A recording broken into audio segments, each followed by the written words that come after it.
ఇంకోటి పిల్లల్లో ఒబేసిటీ పెరుగుతుంది అంటున్నారండి. యా మీకు లాట్ ఆఫ్ కేసెస్ కనిపిస్తూనే బాగా ఉంటాయి. ఎందుకని అంటే మనకి ఆ లైఫ్ స్టైలా లేకపోతే ఇంకోటి ఏదైనా కారణాలు ఏమైనా కనిపిస్తున్నాయి?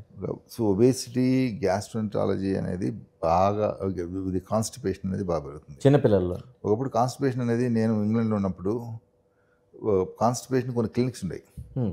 కాన్స్టిపేషన్ డాక్టర్ స్పెషలిస్ట్ ఉండేవాళ్ళు పిల్లలకి. హుహు. నేను అనుకున్నా మన ఇండియా పోతే ఈ దరిద్రం ఉండదని. ఓకే.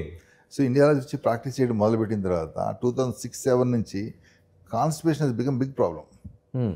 ఏమవుతుందంటే ఎప్పుడైతే మనం మామూలుగా స్టేపుల్ ఫుడ్ నుంచి బయటకు వచ్చి వెజిటబుల్స్ స్టేపుల్ ఫుడ్ నుంచి బయటకు వచ్చేసి మీ ప్రాసెస్డ్ ఫుడ్ తినడం మొదలుపెట్టామో ది ఫైబర్ ఉండదు.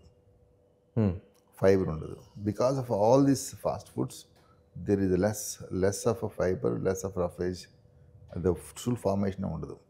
ఓకే. ఇంకోటి ఏంటంటే ఫుడ్ అడిటివ్స్, అజిన మాటలు ఉంటాయి, చాలా ఫుడ్ అడిటివ్స్ అవన్నీ పడతాయి. దానివల్ల కాన్స్టిపేషన్ వస్తుంది యాక్చువల్గా.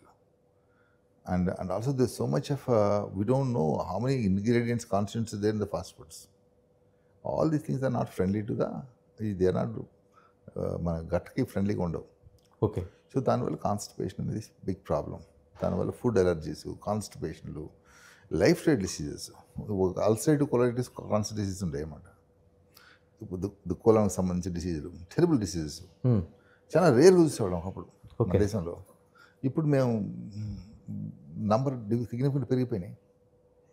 నెలకు ఆల్మోస్ట్ 1 or 2 ద క్రాన్స్ కానీ అల్సరేటివ్ కొలైటిస్ వస్తున్నాయి. So all these things are the life style modification